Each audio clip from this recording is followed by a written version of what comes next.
आप सभी साथियों को मेरा नमस्कार। साथियों, आइए देखते हैं शिक्षा विभाग एवं रोजगार से संबंधित कुछ महत्वपूर्ण अपडेट। तो पहली अपडेट है कि यूपी के स्कूलों में होगी पढ़ाई के घंटे घटेंगे। जी हाँ, यूपी के स्कूलों में पढ़ाई के घंटे अब घटेंगे। वहीं पदोन्नति में 68,500 बैच को शामिल करने की मांग।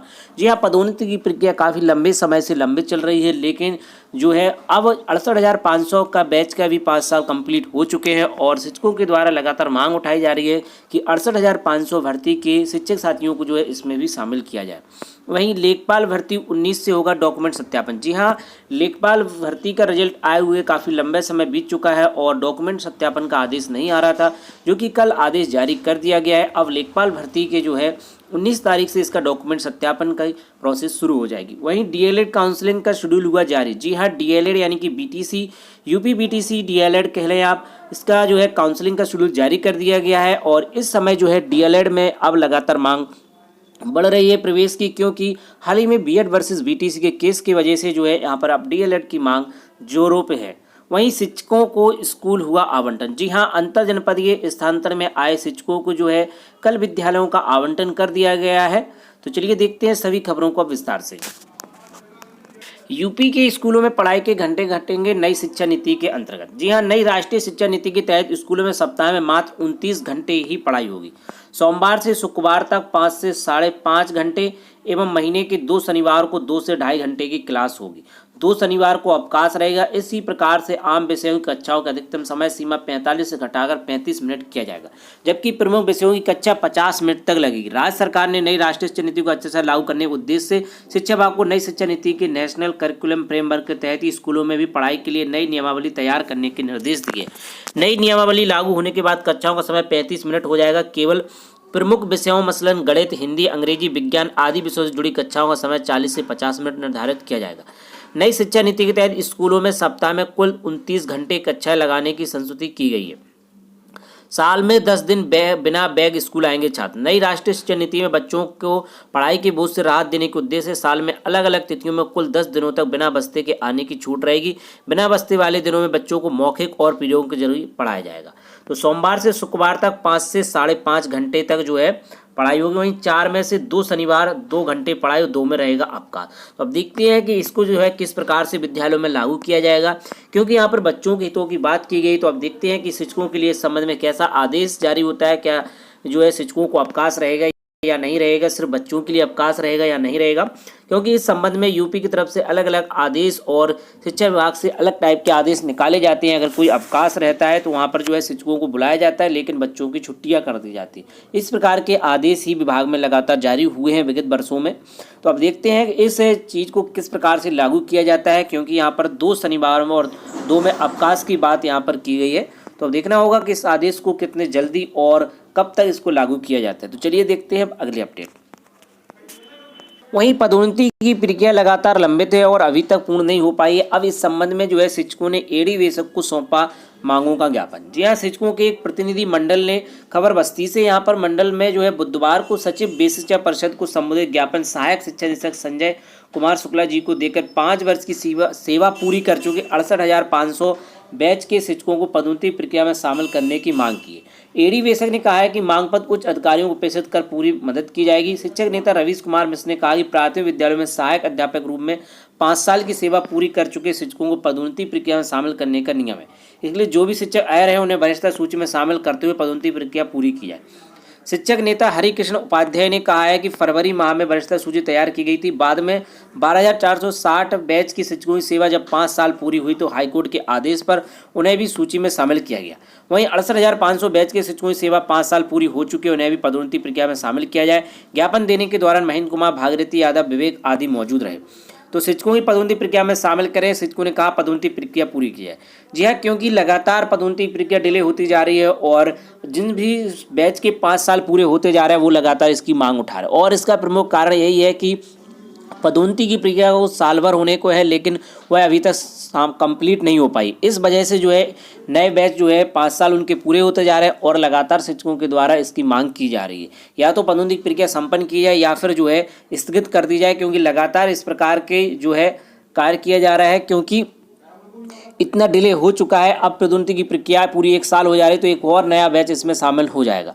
तो इस प्रकार से अगर ऐसा ही चलता रहा तो पदोन्नति की प्रक्रिया कभी संपन्न नहीं हो पाएगी, या कोई इसकी कट ऑफ डेट निर्धारित की जाए कि इस तारीख तक जो है पदोन्नति कर दी जाएगी, लेकिन इस प्रकार नहीं हो रहा है, तो लगातार इसमें और डिले होता जाएगा, नए बैच शामिल हो जाएंगे, तो फिर लिस्टें फिर से बदल जाएंगी। तो इस प्रकार से यही चलता रहेगा, तो पदोन्नति प्रक्रिया ही संपन्न नहीं हो पाएगी। यहाँ पर किसी बैच का विरोध नहीं है, यहाँ पर सिर्फ यह बताया जा रहा है कि इस प्रकार से अगर चलता रहेगा तो निश्चित रूप से कोई ना कोई बैच के 5 साल पूरे हो जाएंगे, तो वो बैच उसमें शामिल होने का प्रयास जरूर करेगा। इस प्रकार से आप देखते जाएं तो इस प्रकार से जो है सालों साल लग जाएंगे और पदोन्नति प्रक्रिया पूरी ही नहीं हो पाएगी। तो इसको जो है शीघ्र किया जाए, जिससे कि और आने वाले समय में जो है समय से जो है पदोन्नति दी जाए, जिससे कि जो भी बैच है उनकी भी पदोन्नति हो सके। तो साथियों देखते हैं नेक्स्ट अपडेट। वहीं लेखपाल भर्ती के 8,085 पदों के लिए दस्तावेज परीक्षण 19 से लिखित परीक्षा के आधार पर 27,433 अभ्यर्थियों कागजत परीक्षण के लिए किए गए हैं शॉर्टलिस्ट। हर दिन 2 पालियों में सुबह 10 बजे और दोपहर 1:30 बजे से होगा परीक्षण। प्रदेश में राजस्व परिषद के अंतर्गत लेखपाल खाली 8,085 पदों पर जो है चल रही भर्ती प्रक्रिया के तहत लिखित परीक्षा के आधार पर कुल सफल 27,433 अभ्यर्थियों दस्तावेज परीक्षण 19 सितंबर से लेकर के 30 नवंबर तक चलेगा। इसके बाद अभ्यर्थियों का अंतिम रूप से चयन होगा। 8,085 पदों में भर्ती प्रक्रिया नवंबर दिसंबर 21 में से चल रही है। तो आप समझ सकते हैं कि भर्तियों में कितना डिले होता है। यह भर्ती 2021 से चल रही है और आते आते जो है 2023 हो गया। 31 जुलाई 2022 को लिखित परीक्षा इसकी कराई गई। उसके बाद भी आप देख लें 31 जुलाई 2022 से और 31 जुलाई 2023 तक 1 साल ये हो चुका। नवंबर 2021 से यह भर्ती स्टार्ट हुई थी। इसके आधार पर अभिलेख परीक्षण के लिए 2 मई 2023 को 27,455 अभ्यर्थियों का परिणाम जारी किया गया। इनमें से 22 अभ्यर्थियों को नकल आदि मामले बाहर कर दिया गया। आयोग के सचिव अवनीश सक्सेना ने बताया कि अभ्यर्थियों के डॉक्यूमेंट वेरिफिकेशन लेटर आयोग की वेबसाइट पर अपलोड कर दिए गए। अभ्यर्थी इसे व अन्य सभी आवश्यक दस्तावेज की मूल व छायाप्रति 2 फोटो के साथ आयोग के गोमती नगर कार्यालय में निर्धारित समय पर उपस्थित हो। तो यहाँ पर जो है गोमती नगर के कार्यालय में यहाँ पर बुलाया गया है। 19 सितंबर से 30 नवंबर के बीच हर दिन 700 अभ्यर्थियों 2 पालियों में सुबह 10 बजे से और दोपहर 1:30 बजे से अभिलेख परीक्षण के लिए बुलाया जाएगा। उन्होंने कहा है कि जो अभ्यर्थी किसी कारण से निर्धारित तिथि को अभिलेख परीक्षण के लिए न उपस्थित हों, वह लिखित जानकारी 30 नवंबर तक अवश्य दे दें। ऐसे अभ्यर्थियों को 30 नवंबर को अभिलेख परीक्षण कराया जाएगा। इसके बाद कोई अतिरिक्त अवसर नहीं दिया जाएगा। तो आप देख सकते हैं कि यहाँ पर डिले कितना होता है कि 31 जुलाई 2022 को इसकी परीक्षा हो गई और इसका रिजल्ट भी आ गया, लेकिन फिर भी डॉक्यूमेंट वेरिफिकेशन में इतना ज़्यादा समय लग गया। और इसका प्रमुख कारण है कि भर्तियों में कोई भी टाइम बाउंडेशन नहीं सेट किया गया है और किसी की भी जवाबदेही यहाँ पर निश्चित नहीं की गई है। लेकिन यहाँ पर छोटे कर्मचारी जो हैं उनकी यहाँ पर जवाबदेही तय की जाती है और उनको सस्पेंड वगैरह किया जाता है, लेकिन बड़े लेवल पर जो है इस प्रकार की कोई भी कार्रवाई नहीं की जाती है। इसी वजह से जो है ये भर्तियाँ डिले चलती हैं, चाहे शिक्षक भर्ती हो या कोई भी आप भर्ती देख लें, उसमें इसी प्रकार के नियम बनाए हुए हैं। सालों साल लग जाती हैं, भर्तियाँ कोर्ट कचहरी में चलती रहती हैं, या ये यहाँ पर कोई मामला कोर्ट कचहरी का नहीं है, लेकिन फिर भी यहाँ पर इस भर्ती में जो है इतना समय लग गया है। तो चलिए देखते हैं नेक्स्ट अपडेट। वहीं डीएलएड काउंसलिंग का कार्यक्रम जारी। जी हाँ, डीएलएड यानी बीटीसी यूपी में जो है काउंसलिंग का शेड्यूल जारी कर दिया गया। 2,40,000 रैंक तक के अभ्यर्थी हिस्सा लेकर भर सकें संस्थान का विकल्प। Diploma in elementary education DElEd 2023 में प्रवेश के लिए स्टेट रैंक जारी करने के बाद उत्तर प्रदेश परीक्षा न्याय प्राधिकारी सचिव अनिल भूषण चतुर्वेदी जी ने रैंक वार काउंसलिंग कार्यक्रम जारी कर दिया है। स्टेट रैंक से 2,40,000 तक के अभ्यर्थी प्रत्येक संस्थान का विकल्प भरने के लिए 5,000 रुपया ऑनलाइन भुगतान 15 सितंबर से 3 अक्टूबर तक कर सकेंगे।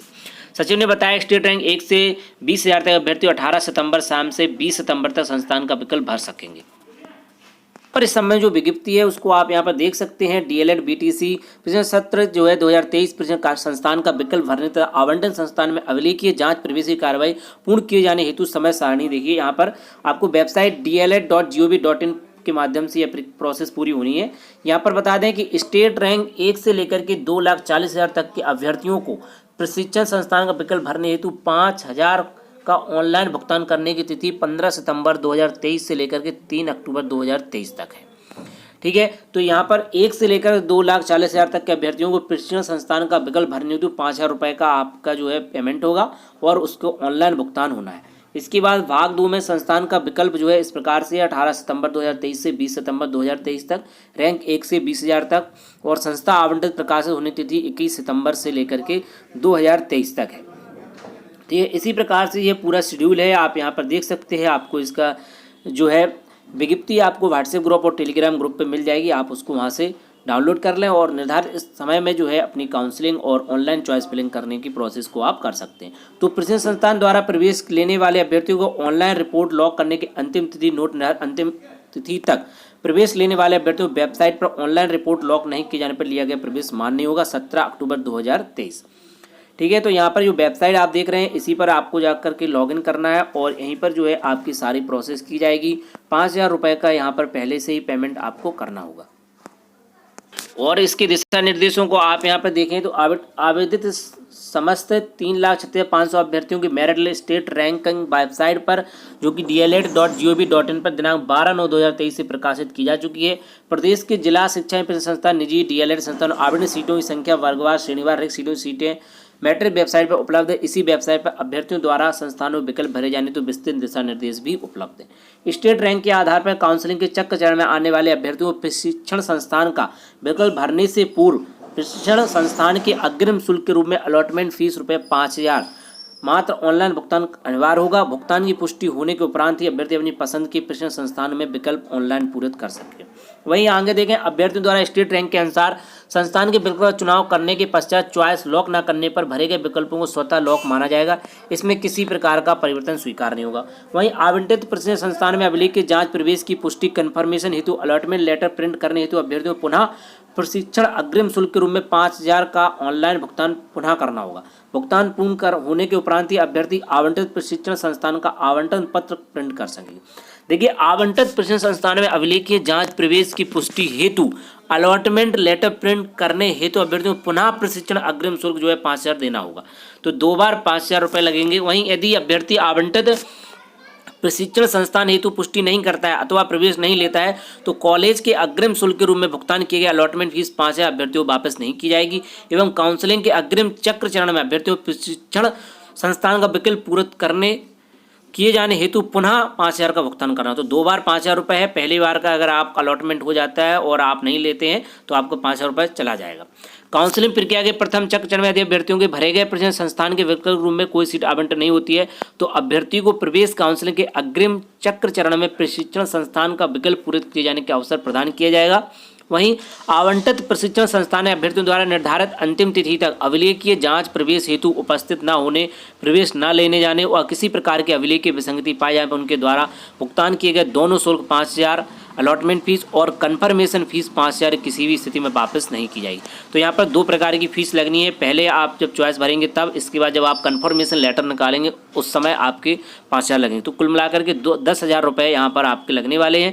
पहला आप चॉइस लॉक पर ही लग जाएंगे, इसके बाद आपको कॉलेज मिल जाता है और कन्फर्मेशन आप निकालते हैं तब आपसे भुगतान किया जाएगा, लेकिन वो उनके साथ ही होगा जिनका कन्फर्म हो जाएगा, तभी 5,000 रुपये आपके लगेंगे। तो यहाँ इसका पूरा शेड्यूल जारी कर दिया गया है। आप डीएलएड की वेबसाइट पर जाकर के देख सकते हो और निर्धारित स्थान पर जाकर के आप निर्धारित समय में जो है अपना जो है चॉइस लॉक कर सकते हैं। वहीं शिक्षकों को स्कूल हुए आवंटन। जी हाँ, 2 माह बाद बेसिक स्कूलों को मिले 18 प्रधानाध्यापक छात्रों को राहत। जी हाँ, प्रदेश में अंतर जनपदीय स्थानांतरण से आए शिक्षकों की जो है काउंसलिंग चल रही है, यानी कि स्कूल आवंटन की प्रोसेस चल रही है, जो कि कल जो है प्रिंसिपल्स टीचर्स की यहाँ पर काउंसलिंग हुई थी, यानी कि प्रधान अध्यापकों की। परिषदीय स्कूलों में अंतर जनपदीय स्थानांतरण के बाद करीब 2 महीने के इंतजार के बाद 18 प्रधान अध्यापकों और शिक्षकों को कार्यभार ग्रहण कराया गया। ये खबर लखनऊ से है। यहाँ पर 2 महीने से अपने मूल स्कूल से दूर थे। इसकी दोनों स्कूलों में बच्चों की पढ़ाई बाधित हो रही थी। बेसिक शिक्षा अधिकारी श्री अरुण कुमार जी ने प्राथमिक स्कूल में 16 और जूनियर स्कूल में 2 प्रधान अध्यापकों को कार्यभार ग्रहण करने का पत्र दिया। 1 सहायक अध्यापक को ही कार्यभार ग्रहण कराया। नगरीय क्षेत्र के कुछ शिक्षकों को अभी कार्यभार ग्रहण नहीं कराया गया। नगर क्षेत्र की 1 सहायक अध्यापक की पोस्टिंग 16 सितंबर को सचिव वेश्या परिषद के आदेश से होगी। लखनऊ में 50 खाली पदों के सापेक्ष 34 शिक्षकों ने कार्यभार ग्रहण किया गया था, लेकिन इनमें से 14 शिक्षकों को मूल जनपद में वापस भेज दिया गया था, क्योंकि जो शिक्षक यहाँ आए थे उनकी बैच की पदोन्नति लखनऊ में नहीं हुई थी। बाकी के शिक्षकों की भी काउंसलिंग होगी और जो है एक निश्चित समय में यह काउंसलिंग होने वाली है। 15 को भी है और 16 को भी है। मंडल वाइज जो है यहाँ पर विद्यालय आवंटित किए जाएंगे। बस्ती, झांसी, चित्रकूट, अयोध्या, देवी पाटन, मुरादाबाद, कानपुर, आजमगढ़, सहारनपुर में जो है 15 तारीख को जो है सहायक अध्यापक प्राथमिक विद्यालय और सहायक अध्यापक उच्च प्राथमिक विद्यालय। इसी प्रकार से जो है मेरठ, आगरा, अलीगढ़, बरेली, प्रयागराज, वाराणसी, मिर्जापुर और लखनऊ, गोरखपुर में जो है 16 तारीख को यहाँ पर स्कूल आवंटित किए जाएंगे। तो साथियों, आज की प्रमुख अपडेट में बस इतना ही। ऐसी इंपॉर्टेंट अपडेट के लिए आप हमारे चैनल शिक्षा विभाग को सब्सक्राइब कर लें। वीडियो अगर आपको पसंद आए तो वीडियो को लाइक करें और शेयर करना ना भूलें। तो साथियों, मिलते हैं किसी नेक्स्ट वीडियो में नए अपडेट के साथ, नई जानकारी के साथ। जय हिंद।